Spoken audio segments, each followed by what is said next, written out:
refuge where they have been provided refuge with Burundi government. The UNHCR, those who are seems to be in charge of them. The government of DRC Congo as the leaders in charge.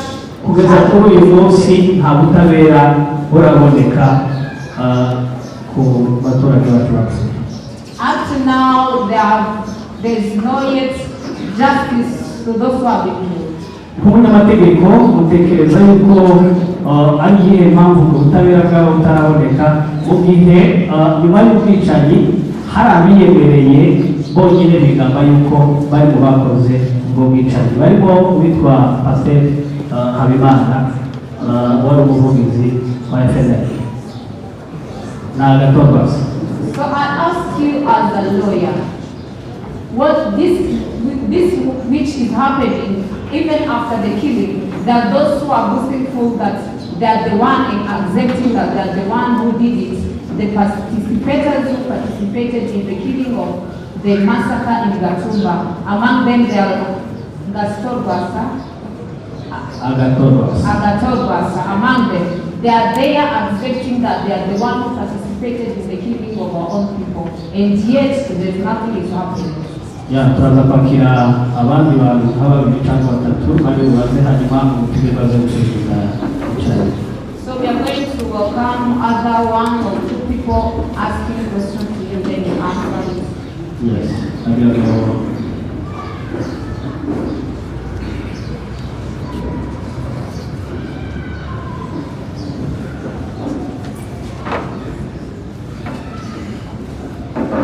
Yeah, Dr. Welcome, Doctor. Asante kwa mnenaji wetu.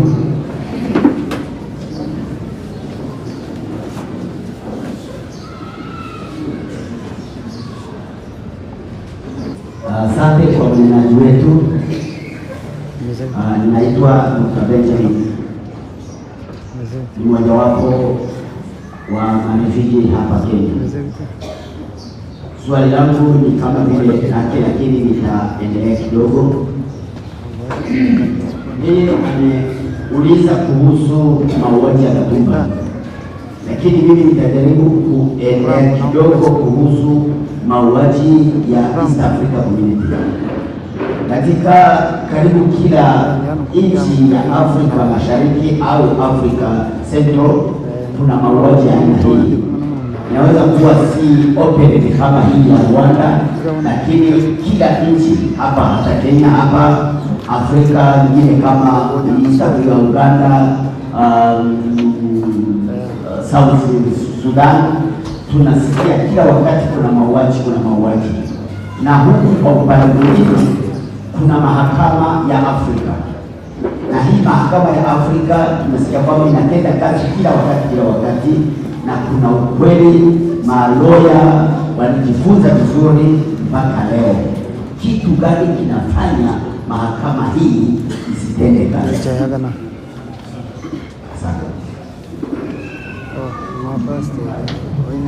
Kwanza kabisa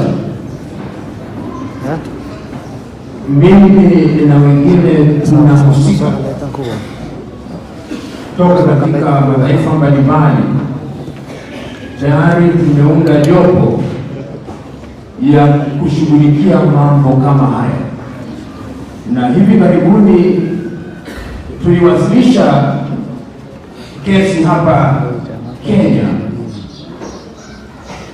ili kujaribu kama mahakama inaweza kusaidia. Kuna jamaa mmoja ambaye alishikwa hapa Kenya kutoka Nigeria, anaitwa Nnamdi Kanu.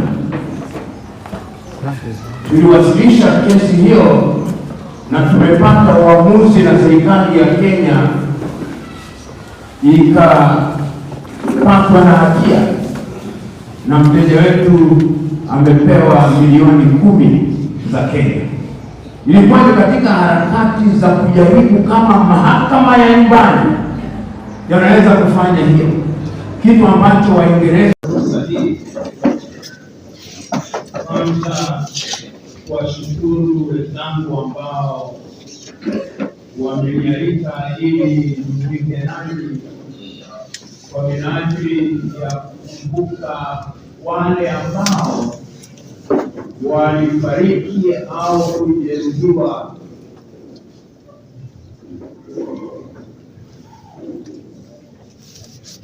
miaka 21 kufikia leo. Ni jambo la kuhuzunisha ya kwamba ingawa tunakumbuka au kuadhimisha mauaji ya Gatumba, mauaji hayo bado yanaendelea. Ninapozungumza nanyi, nyote mnafahamu ya kwamba vita vimeanza tena. Mkutano uliofanyika jijini Washington, Amerika, mikutano ambayo imefanyika jijini Doha, Qatar, haijafua damu. Kwa hivyo kitu ambacho kimetuleta hapa ni kukumbuka waliofariki na waliojeruhiwa, lakini tukumbuke ya kwamba vita hivyo bado vinaendelea, na kuendelea huko ni kutokana na kwamba haki haijatekelezwa. Ni jambo la kuhuzunisha ya kwamba sisi wa Afrika tunagawanyika na tunabagwana kwa misingi ya kikabila na misingi ya lugha, na tunabagwana kwa misingi ya mipaka iliyochorwa na wazungu. Wengi wanajieleza kama Wakongamani, kama Warundi, kama Wanyarwanda, kama Wakenya, bila kukumbuka ya kwamba ni wazungu ndio walikuwa nchini Ujerumani, wakachora misitari, wakatugawa. Watusi wengine sasa wakawa raia wa Kongo, wengine wakawa raia wa Burundi, wengine wakawa raia wa Rwanda,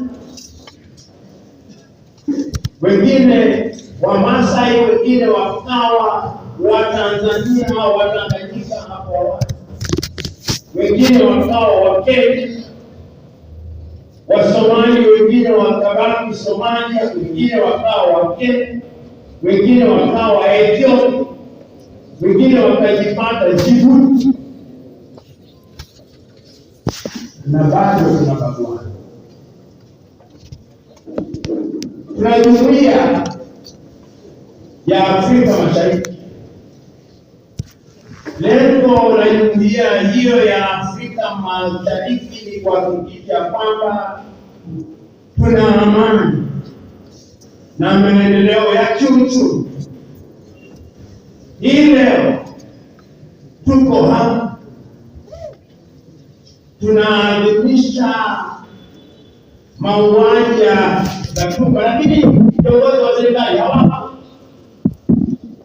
hata wenzetu wa kaunti wawili. Mambo kama haya tunastahili tuyakemee, tusiogope.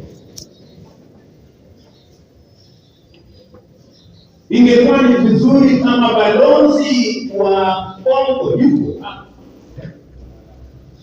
ingekuwa ni vizuri kama balozi wa Burundi yuko hapa, ingekuwa ni vizuri kama wawakilishi wa Umoja wa Afrika yuko hapa, ingekuwa ni vizuri kama maafisa wa Umoja wa Kitaifa wako hapa, lakini hawapo. hawapo, kwa kuwa jambo hili ya mauaji imekuwa ni jambo la kawaida kwa mtazamo wao. Jambo la wakimbizi imekuwa ni kawaida kwa mtazamo wao. Watutsi wakiteseka, na ilianza mwaka 1966, ilianza zamani. Mwaka 1959 kulikuwa na mauaji.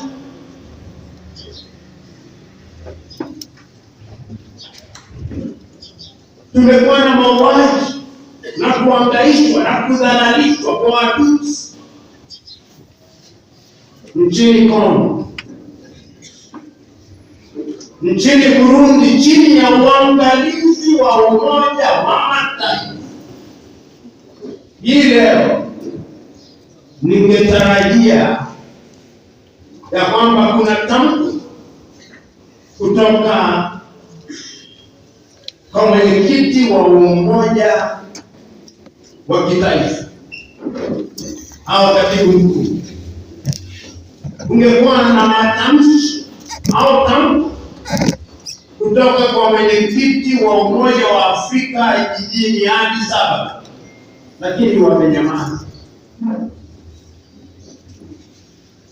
Ingekuwa ni vizuri ya kwamba wale ambao wanahusika wanashughulikiwa kwa mujibu wa sheria, lakini hawashughulikiwi. Ukitizama kwa makini, wamepandishwa vyeo katika nchi ambapo wanaishi, wanashabikiwa na wanatunukiwa tuzo. Ole wetu wa Afrika, ole wetu. Kwa hivyo tukikusanyika hapa hii leo, kuna uchungu wale ambao walihusika moja kwa moja. Tukikusanyika hapa, kuna uchungu kwa kuwa mmetoroshwa kutoka nyumbani kwenu. Nimeona video hapo, binadamu akimchoma binadamu mwenzake. Niseme ni jambo la kinyama, wanyama hawafanyi hivyo. Ni kukosa utu. Watu hawana utu. Kuna viongozi wa kisiasa, wa kijeshi, tumeona kwenye video, wanauliza wenzao wachimbe kaburi kisha wanawazika.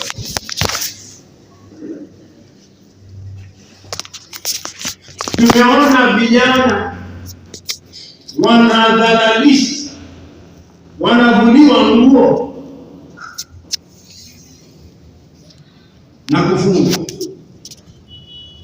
lakini viongozi wetu hawajali.